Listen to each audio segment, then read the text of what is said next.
Very pleasant good morning, good afternoon, and good evening. Magandang umaga po, magandang tanghali, magandang hapon, at magandang gabi to everyone who's listening to us and possibly also viewing us on Facebook, on YouTube, and whatever social networking instruments there are where you can watch us.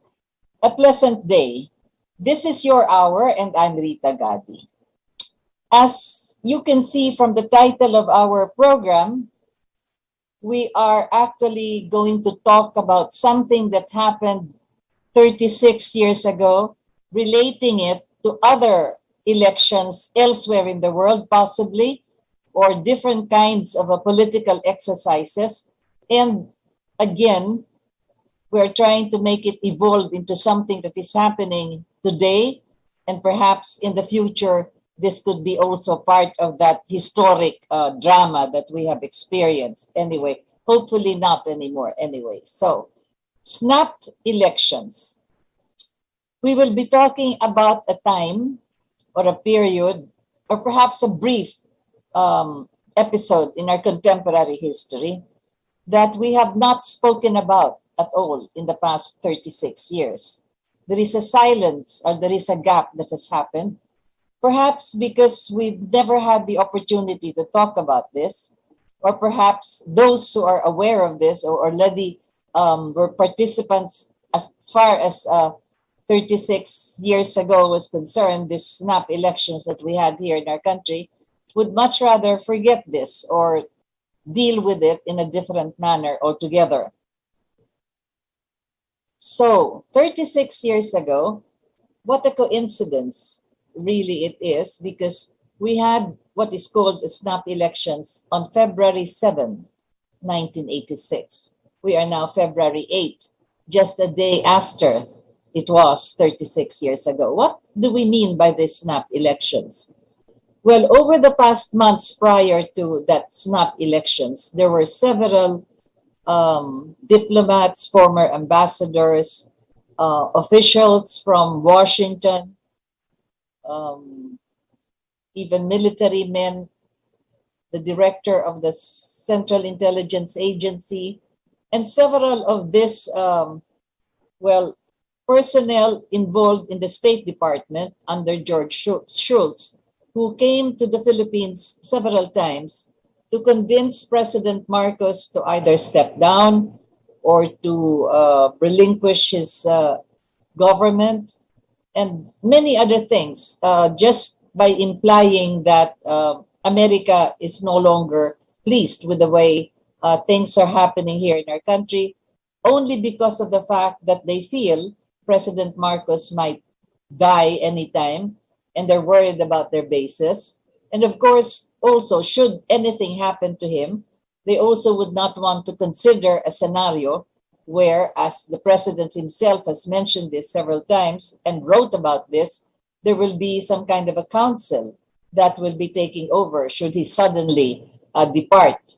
So that is where, personnel and officials from Washington were worried about, because at the head of that council, you had Mrs. Marcos, and then several others were, of course, Prime Minister Virata and several members of the of the military and several distinguished officials, also the Philippine government, including some of those in the private sector, some kind of a council that would take over. So Washington was aware of this, but they'd never talked about it, although what they really wanted was for President Marcos himself to declare that he is now retiring, or that he's giving up his office, or that he will be turning over to a successor, because then we only know Prime Minister Virata. President Marcos did not have a vice president at the time, although it was really during the snap elections. We had Tolentino, actually, who was there also during the snap elections. But nonetheless,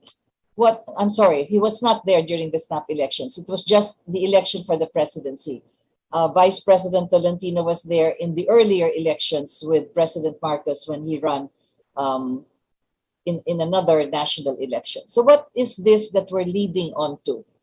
Well, as I've said, several officials from Washington and several of the advisors on Asia and the Pacific, and of course, those who had been ambassadors here in our country, were all meeting and trying to find out what could be done as far as trying to get President Marcos out of Malacanang.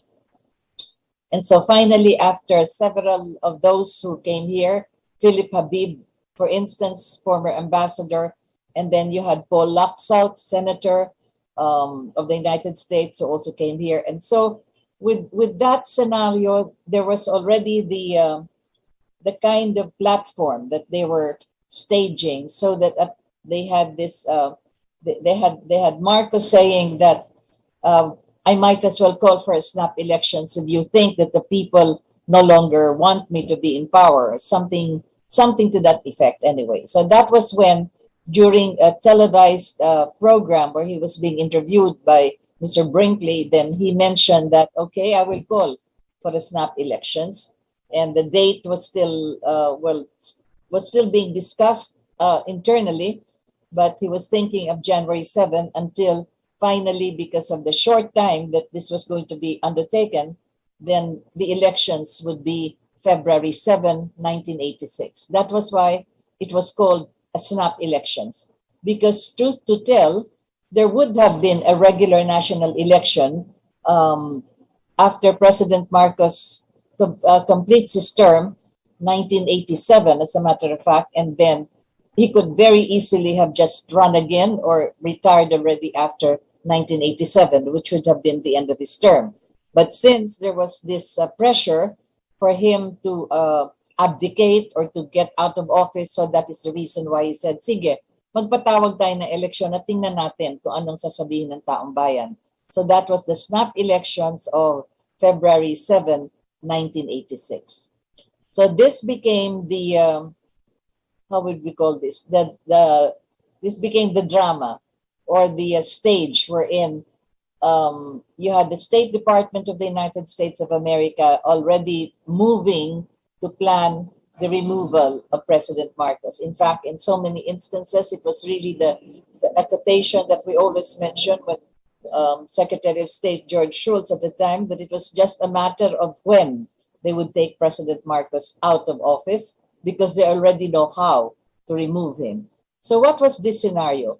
I will mention this only because of the fact that this is how American or Western media operates whenever they are displeased or they do not seem to agree with the head of state or with a certain government in any country that does not follow exactly the way they should follow as far as the dictates of Washington is concerned. Why is this so?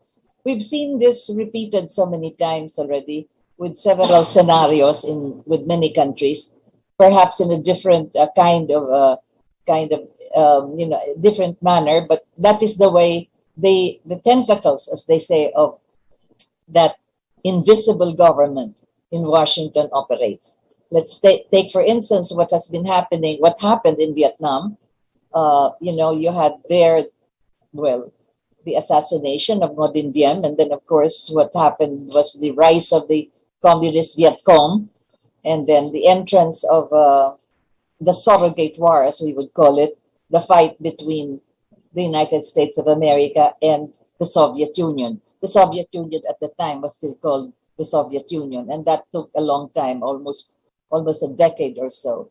And then you had the media almost on a daily basis announcing that America was winning the war in Vietnam. So you could see how there is a template as far as that scenario is concerned. Whenever they would want to enter into a country and remove its leader, there is some kind of a scenario prior to this. I would mention again, for instance, what they did with Saddam Hussein, because they had to react to what happened to the bombing of the Twin Towers, what they call as 9/11. They had to show to the world that they would fight back. And so they suspected that this was done by the ISIS, or the head of this was then at the time Osama bin Laden.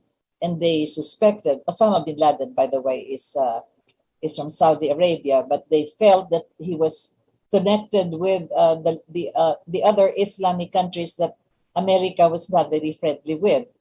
And so because of what happened to the Twin Towers, they suspected that these weapons of mass destruction were actually located in Iraq with Saddam Hussein. And so there was this big delegation from the United Nations, a delegation composed of physicists and nuclear physicists, those experts whose disciplines involved atomic bombs, etc., whatever else is there as far as the latest in weapons of mass destruction is concerned.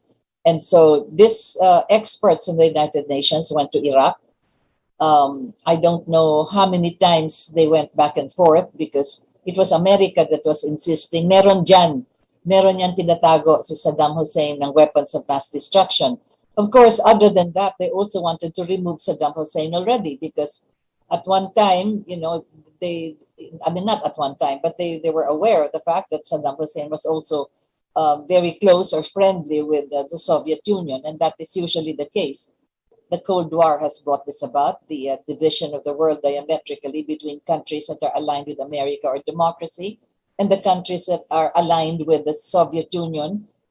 China was not yet considered as a hegemon at the time, or a superpower that would be a threat already to the United States. So it's still the Soviet Union. So there you have it, that in spite of the fact that this delegation of experts from the United Nations already came up with the conclusion that there was no weapons of mass destruction. Prior to that, there were sanctions that they imposed on Saddam Hussein. And this was going on for several years. As a matter of fact, when his Secretary of State was interviewed, he said that even paper clips paper clips and pins and needles were part of the sanction, because they felt that America suspected, or the United Nations suspected, that they might melt this and then convert it into bullets or something like that. So you have that whole list of sanctions, of items that are not allowed to be traded or to be brought into Iraq.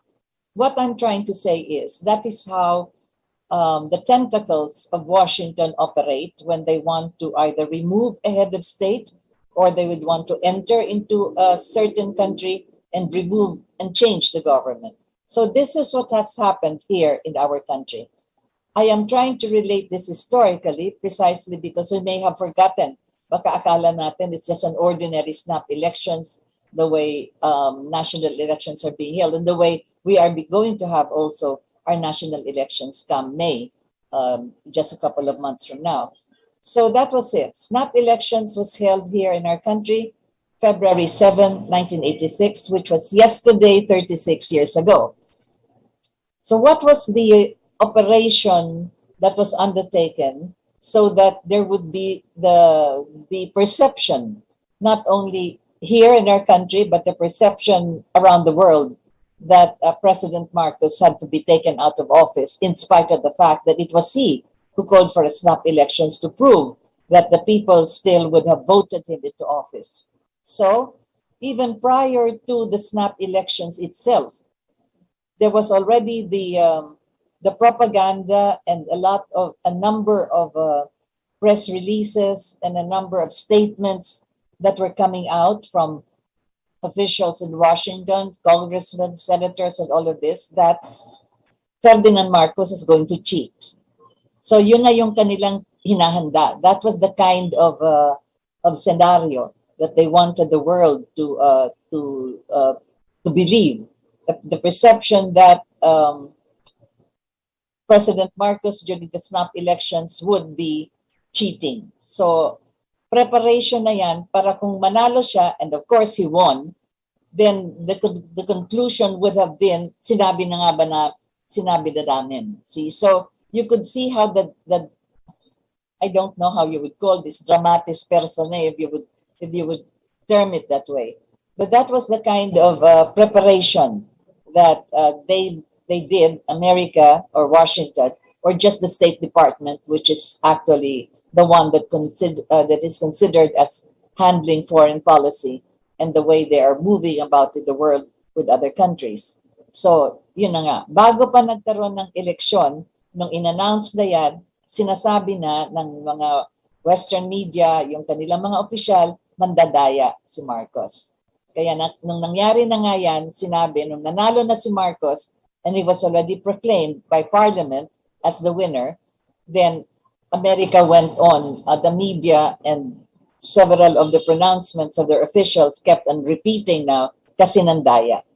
Now, during the canvassing of the votes, which was held in Parliament, which is part of the constitutional provision that it is the legislative branch of government that will undertake the canvassing of votes. What does this canvassing of votes mean?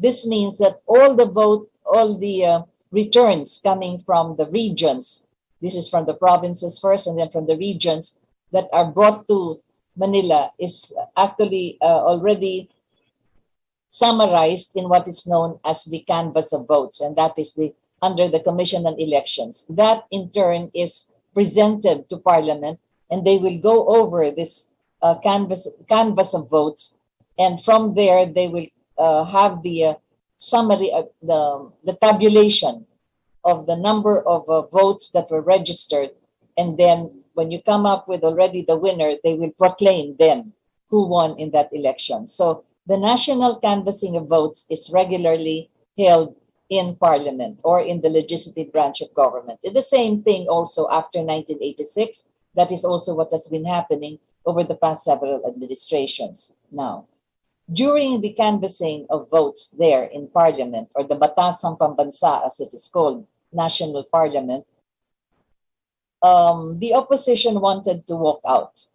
They did not want to participate because they also felt that what has happened in the citizens' arm of counting, which is the NAMFREL, and because of the results that were coming in from the provinces and the regions, Marcos was already the winner.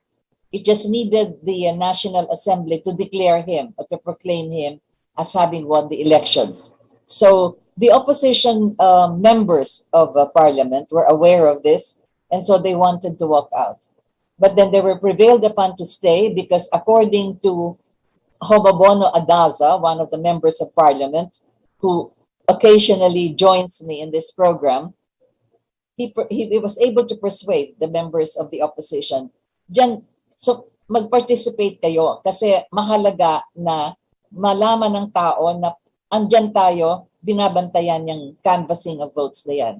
And just so as he could convince the members of his of the opposition, because Bono Adaza was a member of the opposition at the time, he stood beside the Speaker of the House, Speaker Nicanor Inigas, so that as it was being read, when the Sergeant at Arms or the Secretariat was reading already the results of the canvass in the canvassing of votes, he was declaring, in that particular region, lagyan ng asterisk. In other words, he was saying that they will do not count that canvas first because we will look into it later on. So nagpalagay siya ng asterisk. In other words, he set aside certain results or certain votes that were already canvassed, which he suspected may have been tampered with, or something will have to be looked into more carefully before they could really be counted. So marami siyang nilagyan ng asterisk. In fact, after 2 or 3 days of the counting, ang tinawag na nga sa kanya was Mr. Asterisk, precisely because he kept on saying asterisk, asterisk, and that was it. Now, despite the fact that they have set aside several, or he, together with members of the opposition who joined him, set aside those results in the certificates of canvass, President Marcos was still declared the winner by about a little over a million number of votes over Corazon Aquino. So then that was the proclamation. And after the proclamation, the next thing that would be done officially would be his oath-taking as President of the Republic after having won, after having been declared, rather, by the National Canvasser of Votes, which is the Parliament, that he is the declared winner. After this, there were several rallies that protested the result of the National Canvassing of Votes. Again, as I've said, this continues the drama or the scenario that Marcos cheated. As a matter of fact, prior to that, you had some of those who were banning the computers at the Philippine International Convention Center, saying that they could see from the results that there was tampering of votes, and so they walked out. But it was never shown to the public exactly how there was this tampering of the votes, or where, or what areas, or what municipalities, or provinces, or regions had some kind of a tampering or a cheating. It was just declared, they just walked out, and it was announced. Again, as I've said, that is how media plays its vital role of announcing without verifying or without presenting exactly the facts. So that was what happened, and that dramatized also the scenario that the State Department wanted to show that Marcos cheated. But be that as it may, they knew, of course, that the records are such that are factual. And every time I speak and every time I say, I have seen the documents, and these are official documents, and this is how I'm presenting it. So that too was the case as far as the snap elections was concerned. So in spite of that, there were the rallies and there were the protests and a lot of speeches, and Mrs. Aquino saying, I won the elections, and so forth. And so you had two oath-taking ceremonies. You had the oath-taking of President Marcos much earlier under Justice Aquino, and then you had Mrs. Aquino taking her oath of office in a private club, which is known as Club Filipino, and under an associate justice of Tihanki, and so with the members of her future cabinet, that was where she took her oath of office. So dalawa na yan. So in spite of the fact that President Marcos is declared the winner, yun na nangyari. Nagkaroon ng snap. That's why our program is really a snapped election. So President Marcos and Mrs. Aquino both taking their oath of office. You had two presidents, but then there was already a lot of movement happening in EDSA, Highway 54, as the Americans have called it, Long Avenue, the EDSA gathering of thousands and thousands of people who were there in protest because Secretary Enrile of the Department of Defense, joined by General Fidel Ramos, declared that they are not supporting President Marcos and they are shifting their support to Mrs. Aquino. So that actually climaxed this preparatory scene that Marcos is not accepted by the people, because no less than his Secretary of Defense and the General Ramos, who was presently Vice Chief of Staff, have broken away, how would you call it, some kind of a mutinous act against President Marcos. So that ignited the gathering of people in EDSA, and it was joined in by not just those supporters of Mrs. Aquino, a lot of people who were curious to find out what was really happening, And then, of course, you had Jaime Cardinal Sin, our cardinal, who also went on air calling for people to support those who were the soldiers that were supposedly rebelling against President Marcos. So you had the gathering there in EDSA, and then you had the defections of several, some officials. But we have to take note of the fact that insofar as the military is concerned, because sometimes they say it was a coup or a mutiny, but not the entire armed forces of the Philippines participated in that particular mutiny or that particular coup, because you had the major service commands under, the Philippine Air Force under General Pixio, then you had the Navy under Admiral Alejandro, and then you had the Army under General Ramas, and the Marines, whatever other divisions there are, in the military, they were all loyal. They were all loyal to President Marcos. It was just Fidel Ramos who joined Secretary Enrile. So we have to take note of that fact, because it was not the entire military that organized or had this or participated in that mutiny. As a matter of fact, there were several of these generals who were positioned actually just waiting for President Marcos to tell them, what are we going to do? Do you want us to drive the people away from EDSA? Do you want us to, do something serious as far as Enrile and Ramos are concerned? In fact, whether to bomb them out of the place or to find out how they could be driven out and how they could be dispersed. And President Marcos gave no such orders. He refused to attack the people in EDSA, refused to attack Enrile and Ramos, and told his generals to stay put. As a matter of fact, this was on live television when you had General there saying that we have the arms positioned, we have the tanks positioned, and Marcos immediately stopped him and said, no, there will be no killing, there will be no arms, and you hold your guns, there will be no shooting at EDSA. So that was recorded, that was shown live from Malacanang, and that was recorded. So let us not forget this. That is the seat of power, and it is part of the provision of our laws that to defend the seat of power, you will have to really attack those that are attacking you.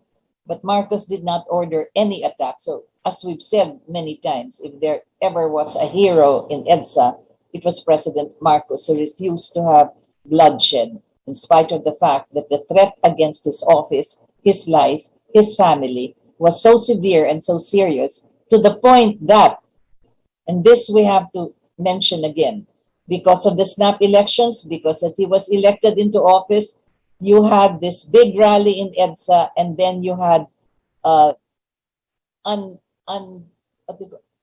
unmarked helicopters that hovered around Malacanang and dropped bombs.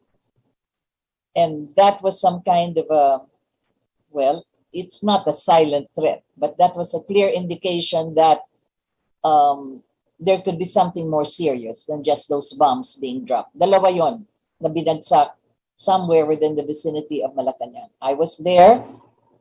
I felt the tremors. I felt the chandelier, everything. I felt the impact of those bombs. And as a matter of fact, you had the young Ferdinand Marcos Jr., who, together with some of the presidential security guards, to look around to find out where the damage was. And that was where they saw some of the shrapnels or some of the from the bomb. And the bombs were not issued from the Philippine military depot. So then the Office of the Information Ministry received a telefax. At the time, wala pa kasing mga cell phone, at saka ano. So it was a telefax actually that came out from the fax machine of the Ministry of Information. And this was sent from the United States embassy, from the American embassy, and it was not signed, but in the brief paragraph, it said that should President Marcos use violence against the people who would be storming into Malacanang, then the United States would be sending its Marines to defend the people. Medyo mabigat na yon talaga. So you could see the sequence of events. Marami kasi hindi nakaalam nito kasi nga nagkakagulo na lahat. Pero yung mga tao na lulusob sana sa Malacanang, hindi naman sila nakalapit at that time. Kasi Malacanang was already well protected because early on, nagkaroon nga ng parang a repeat of the proclamation of President Marcos. Nagsalita pa siya, parang first inaugural speech niya. Then you had Mrs. Marcos also singing to the crowd. Marami pa mga yung mga tinatawag na ng mga supporters ni President Marcos, Marcos loyalists, they were all there. So yung crowd na sinasabi doon sa telefax na yon ay siguro papunta pa lang or they were not there yet at the time. As a matter of fact, the storming of Malacanang came several days after. Na-storya ko na rin yan in some past episodes that we had. So that was what happened after that snap elections. February 7, 1986. Nag-snap lahat actually. And then you already know the scenario of how they were taken out of Malacanang when President Marcos was trying to get in touch with President Reagan to find out exactly what was happening. In the book of George Shultz, he was saying that since President Reagan was a friend of President Marcos, wag muna silang mag-usap. So it was Senator Laxalt who visited the Philippines twice prior to the snap elections, who spoke to President Marcos. And when he was being, when they were, I'm not privy to the conversation. We only know what Senator Laxalt wrote. He wrote about that conversation. In fact, that's the title of his article, Conversations with President Marcos by Senator Paul Laxalt. And in that article, he relayed, he wrote what he talked about with President Marcos, that he will have to step down from Malacanang, and that is why there it was very clearly indicated by Senator Laxalt that President Marcos knew that he was going to be brought to his home province in Paway because that was his request. And so that was when, after another phone call and several other conversations that President Marcos had with some other officials, perhaps even with Secretary Enrile, I think that was also part of what Secretary Enrile has written about. So there you have the famous lines of Paul Laxalt, cut and cut clean. And that was when President Marcos knew that they had to leave Malacanang because, well, they could either be bombed out, the U.S. Marines would be coming. The way the Marines or the U.S. soldiers or the U.S. SEALs have invaded, likewise, other countries. You will recall, this is what, again, I have to go back to other scenarios elsewhere so that you would not think that this is just exclusively being done in the Philippines. Ganyan talaga ang kanilang template. Nicaragua, for instance. Oh, yan, isang scenario yan. I have to mention that because pare-pareho ang kanilang ginagawa eh. At yan ang aking background sa mangyayari ngayon sa May. Ipagdasal natin na wag nilang ulitin dito yan. So, I'll talk about Nicaragua. Okay, so in Nicaragua, the Panama Canal would be turned over to Nicaragua already by the end of that year, by December. Sa Panama, ita-turn over na yan sa, I'm sorry, I'm talking about Panama. Ita-turn over na sa Panama. But nagkaroon ng isang parang kaguluhan na merong nabaril na isang American soldier, so pumasok ang American troops. Parang to defend, kunyari yung American soldier, pero ang talagang pakay nila ay, yun na nga, pasukan para hindi matuloy yung turnover. And I remember that date kasi December 16 yun eh. Misa de Gallo, nung inatake na nga. And that was where nagkagulo na hanggang sa ano na nangyari kay Noriega, si Noriega became the American prisoner. So first he sought refuge in one of the foreign embassies in his own country. Eventually, inaresto siya. Tapos, dinala na sa Amerika. Prisoner na siya. Doon na rin siya, hindi naman tinago, doon na siya kinulong ng mga Amerikano. At hindi na natuloy yung turnover ng Panama sa Panama at hindi na rin naging presidente. Natanggal na rin si Noriega. So, he has a book. If you want to read that scenario, the title of the book is An American Prisoner. Yan. Storya yan ni Noriega. So anyway, that is the scenario. Ganon din na nangyari sa Iran noon, kay Shah of Iran. And nagkaroon pa sila ng malaking celebration. I don't know if it's Christmas or New Year, pero holidays yon. At dinalaw pa siya ng presidente ng Amerika, tinost pa siya as a bastion of democracy. Tapos ganun din, nagkaroon ng parang gulo sa isang labor or something.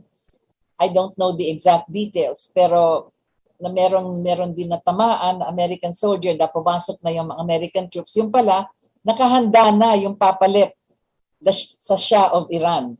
At ang papalit dyan, andun na sa Paris at nakastambay na si Ayatollah Khomeini. So, to those of you who read history, yan ang senaryo doon naman sa Iran. And if you want to read what has happened there and how it parallels what happened also to Panama, although different time, ibang time yung sa Panama, ibang time yung sa Iran, pero makita ninyo yung modus operandi ganon. You read the book of the twin sister of the Shah of Iran, si Pahlavi, at sinulat niya yan, and the title of her book is Faces in the Mirror. Ganon din ang kanyang sinabi na akala ko kaibigan namin in fact, she was an ambassador she was holding office in the United Nations nung nagkaroon ng gulo sa Iran at natanggal yung kanyang kapatid, the Shah, at hindi na siya nakauwi kaagad because ganun na nga. Several other countries, I will mention Gaddafi later on, but that is the scenario that if they want to remove a leader of a country, they will have to make him look bad first. Na kailangan masama itong leader nito, the way they did with President Marcos.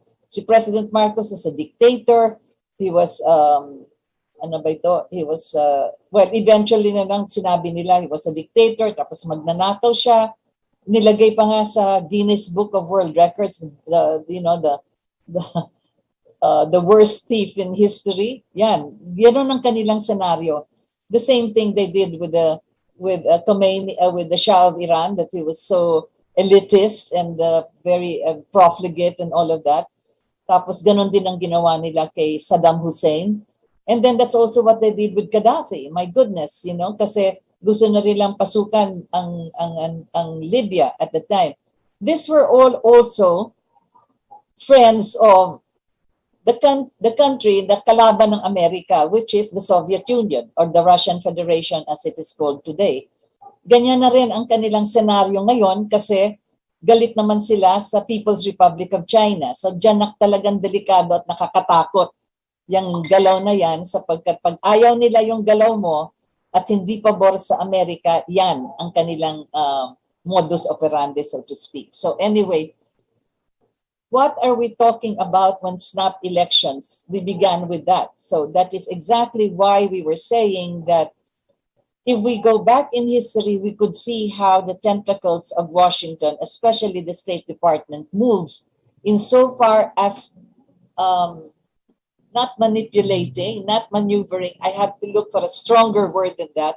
How they can make a scenario that whoever will be the president will be bata nila, tao nila, at matatanggal nila kung sino man yung ayaw nila. I will quote some lines from the book of George Shultz. Kasi ito talagang klaro na makikita ang aking, malalaman nyo yung aking sinasabi.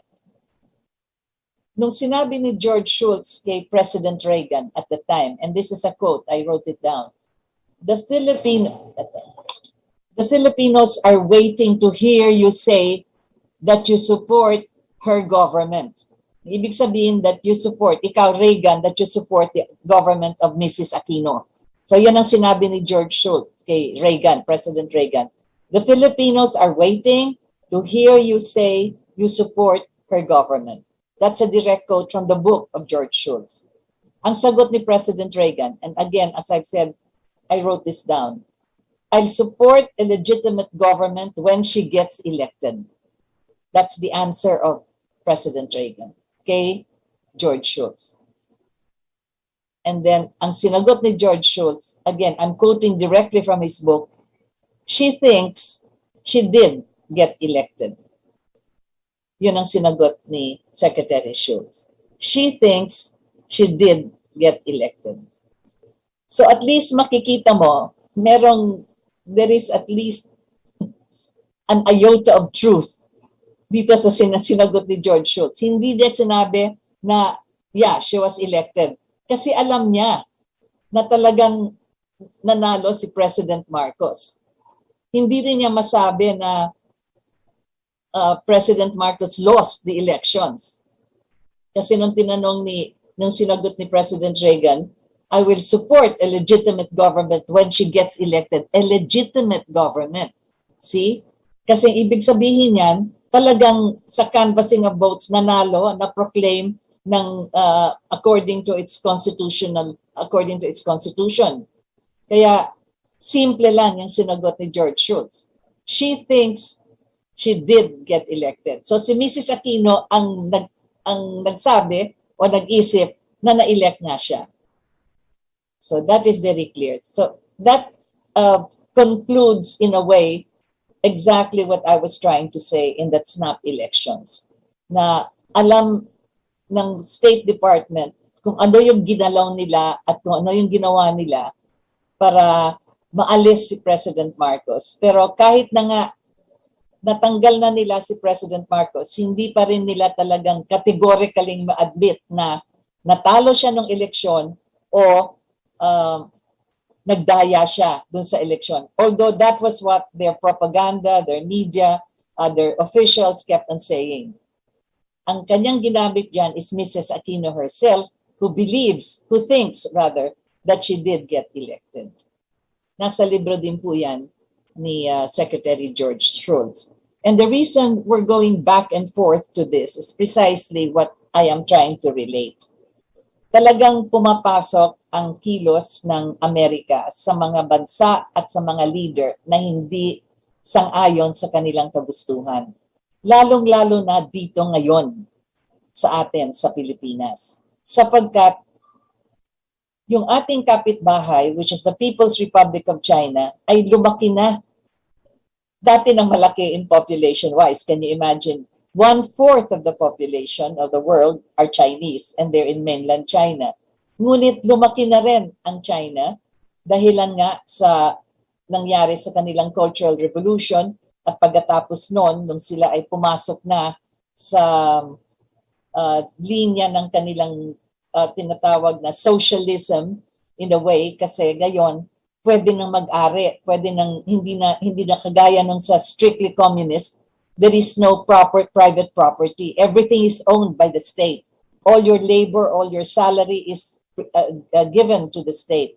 It is the state that will apportion to everyone kung ano yung mga sweldo ninyo, kung ano yung pangangailangan ninyo, ang government ang magbibigay niyan at magsasabi. Pero ngayon, pwede na kayong maghanap buhay on your own and whatever you earn, sa inyo na yan.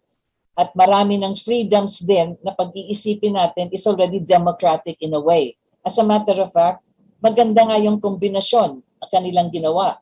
Habang meron silang talagang disiplina, para sa dami ng tao, meron din silang freedom sa mga tao na yan na pwede na silang kumita.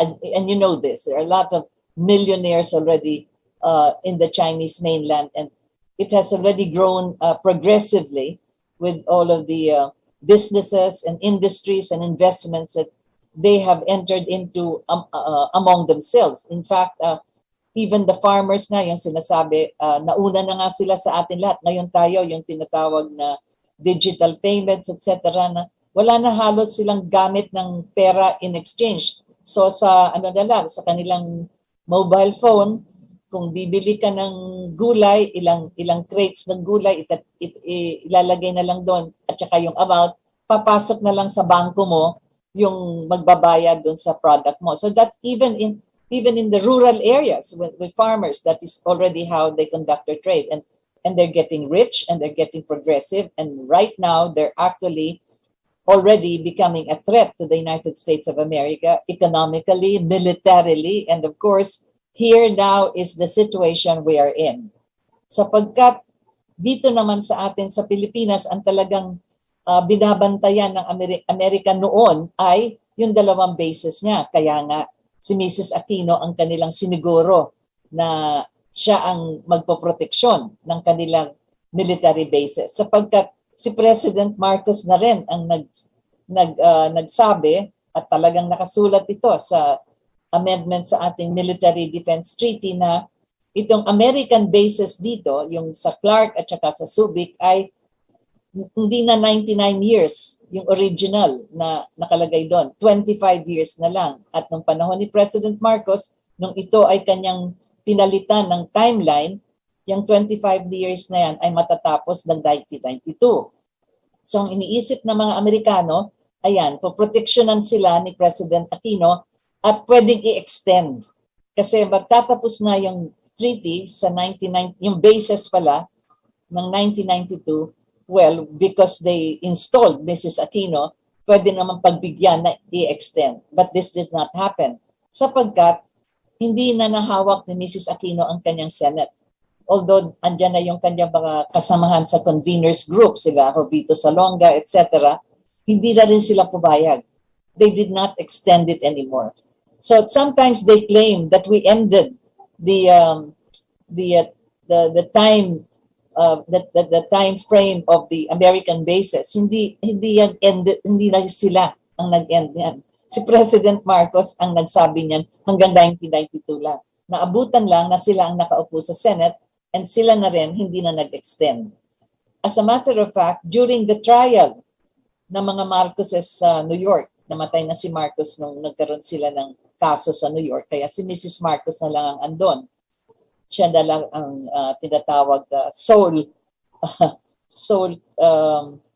accused dun sa trial sa New York.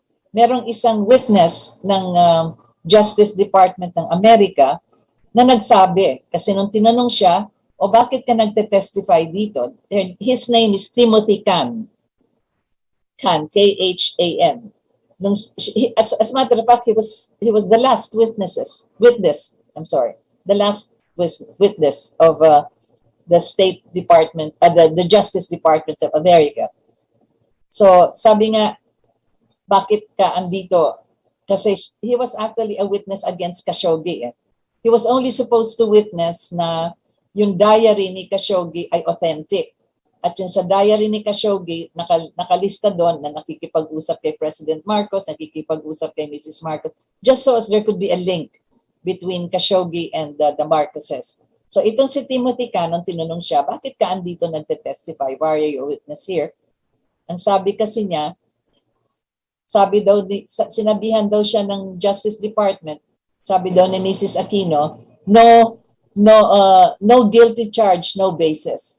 So parang may deal. Kailangan guilty sila Imelda para ma-extend yung basis. So you could see how even in the Justice Department of America also, you have the tentacles of whatever interests Washington or the invisible government of America has when it comes to the leadership of countries. So yan ang nangyari dito sa atin. Ngayon, meron din pangyayari na nangyayari hanggang sa kasalukuyan. Hindi pa naman, they tried to do everything to destroy also the image of President Duterte.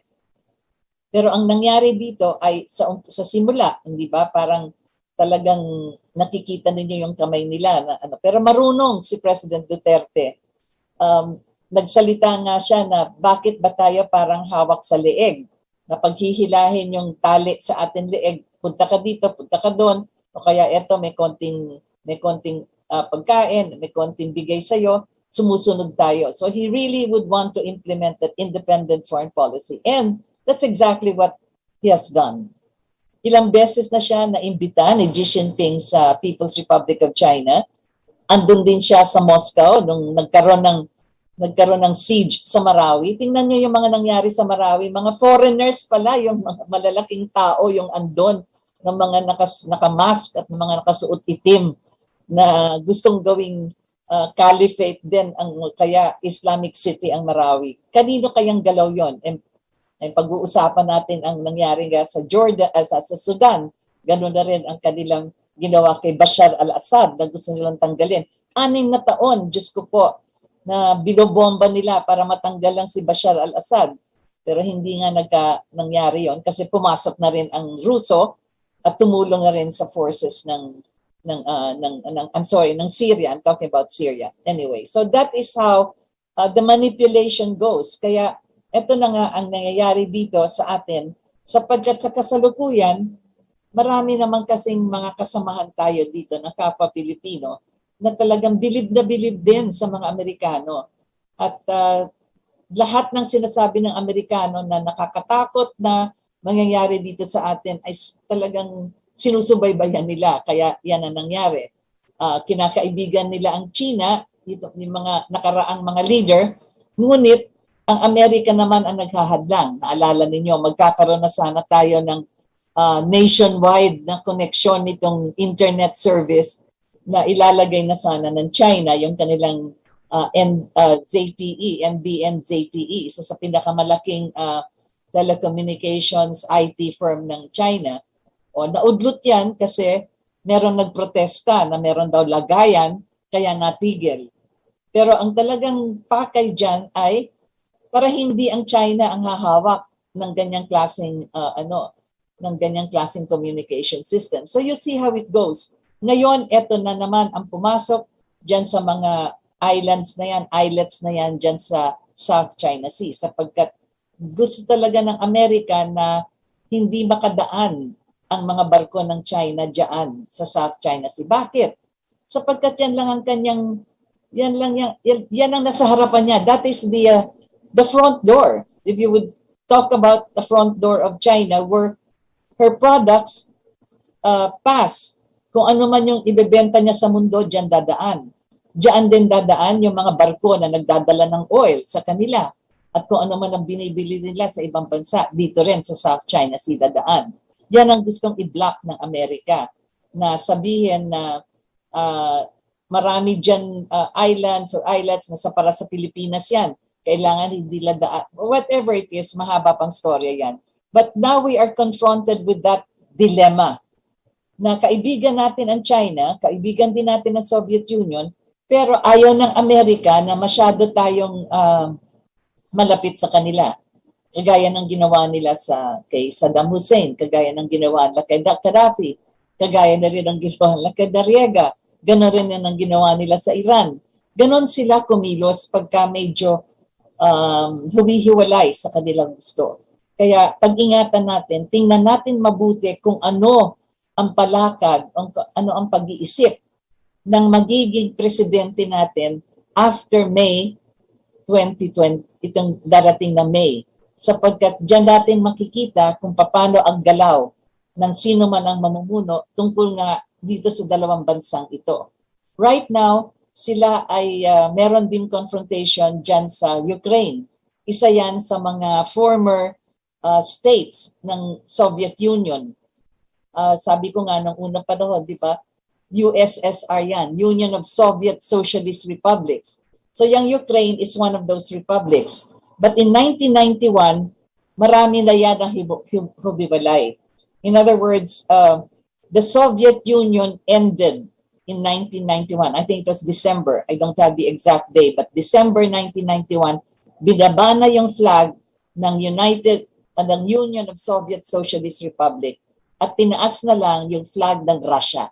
Sapagkat marami ng bansa, I think I wrote down some of those countries, marami ng bansa na hindi na sumama, na naging demokrasya na. They already left the Union of the Soviets and they have now declared their own democratic way and system of government. Estonia, Armenia, Azerbaijan, Belarus, Georgia, Kazakhstan, Kyrgyzstan, Latvia, Lithuania, Moldovia, Tajikistan, Turkmenistan, Ukraine, Uzbekistan, lahat ng yan.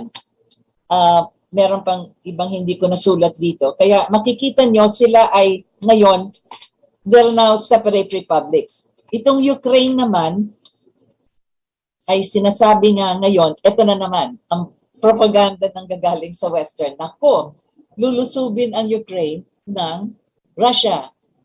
Si Vladimir Putin would want to invade Ukraine. Binitawan na nga yan noong panahon ni Gorbachev. Bakit pa kukunin ulit? For what reason? Ang sabi naman kasi, dyan kasi dumadaan yung pipeline para sa oil na nagsusupply sa Western countries, yung sa France, Germany, lahat yung mga Western countries na miyembro ng NATO. Ano ba yung NATO? National Alliance Treaty Organization na ginawa yan, binuo yan nung panahon after the Second World War laban sa Russia. Laban sa Soviet Union, nung USSR pa yan. Pero wala na nga USSR, Russia na lang. Kaya ngayon, yung sa propaganda na nababasa natin, gusto nila ang NATO maging miyembro ng, ang Ukraine maging miyembro ng NATO para ang NATO makadepensa para kung sakaling papasok si Vladimir Putin, ang Russia sa Ukraine. Pero malalim yan at hindi naman yan talaga ang pinag-uusapan sapagkat dati na naman talaga nagsusupply ng oil galing sa Ukraine, dyan sa mga bansa na yan. Ang Russia, which is also a big source of oil, has not prevented the sale of oil to these other countries in Central Asia and Europe. Kaya hindi natin alam kung bakit parang nababahala ngayon ang Amerika tungkol dito.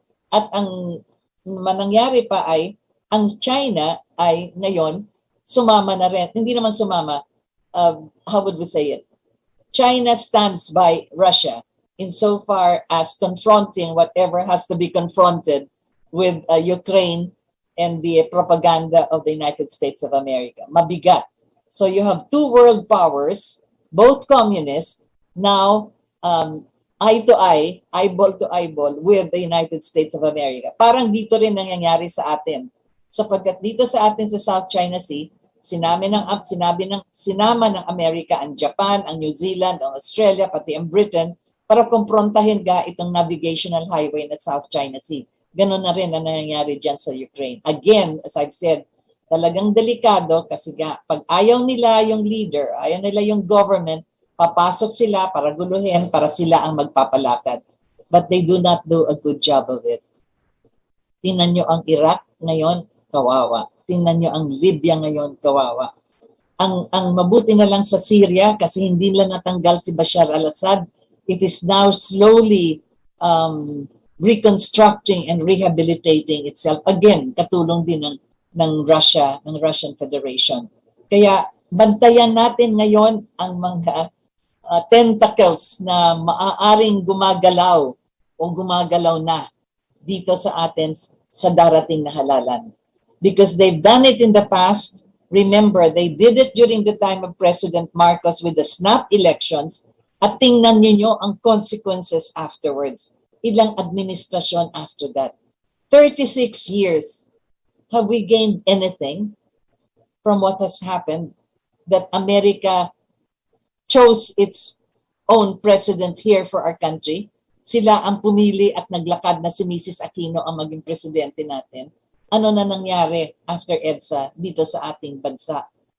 Ito na naman, yung anak ni President Marcos ngayon, front runner dito sa kampanya at sa eleksyon na ito, Ferdinand Marcos Jr. Kaya tumataas ang balahibo ko. I join both my hands and my palms in prayer, actually, that there will not be any manipulation or maneuvering of the tentacles of the State Department insofar as our forthcoming elections are concerned. Alam naman natin kung sino ang kanilang pabor yung kanilang madalas pasalitain sa United Nations, yung mga sinusuporta ng mga bilyonaryo ng mga American Filipinos and all of that. Hindi na ako magsasalita pa maliban doon na talagang may mga gumagalaw na kamay. It is not just a saying that I am anti-this or pro-this, but it is looking at it from a general point of view, from a macro point of view, to the micro level of this young man who is following now the footsteps of his father and now is actually at the arena for this proclamation of his candidacy and the candidacy of the daughter of the incumbent president na hindi masyadong gusto rin ng mga Amerikano. So you could see here that I am relating what has happened 36 years ago and what is hopefully not going to happen again. Wag na sana mas-snap. Kaya nga sabi ko, snapped elections. Natulog lang tayo ng magdamag ng isang eleksyon na wala na yung mga boto na ating sinusubaybayan. Wag naman sana mangyari ulit ito. However else your choice is, and whoever else your choice is, just remember the fact that one of the most important conditions that you must have for yourselves and for your country is, will this person be able to manage the balancing of our foreign policy to such an extent that we know how to deal with these world powers that are actually staging a war drama, not just here in the South China Sea, but also elsewhere in the world. So yan ang mga nangyari nung nakaraan, nangyayari pa rin, at sana naman ay hindi na tayo magkakaroon ng snapped elections na yung ating talagang iniintay, hindi lamang ng pagbabago, ngunit ang pagsama-sama na sana ng ating bansa na makatayo na talaga tayo on our own. That is how important these elections are. So, again, as I've said, I may have gone back in history, but that is also tracing other events around the world where you could see the manipulation and the maneuvering of world powers insofar as a country and a leader is concerned. And we have seen this take into effect. We have seen the consequences of all of this. So let us pray that there will be no such kind of an intervention here in our country. So I've talked about the silence of 36 years, and I've spoken of what has not been brought out over the past 36 years.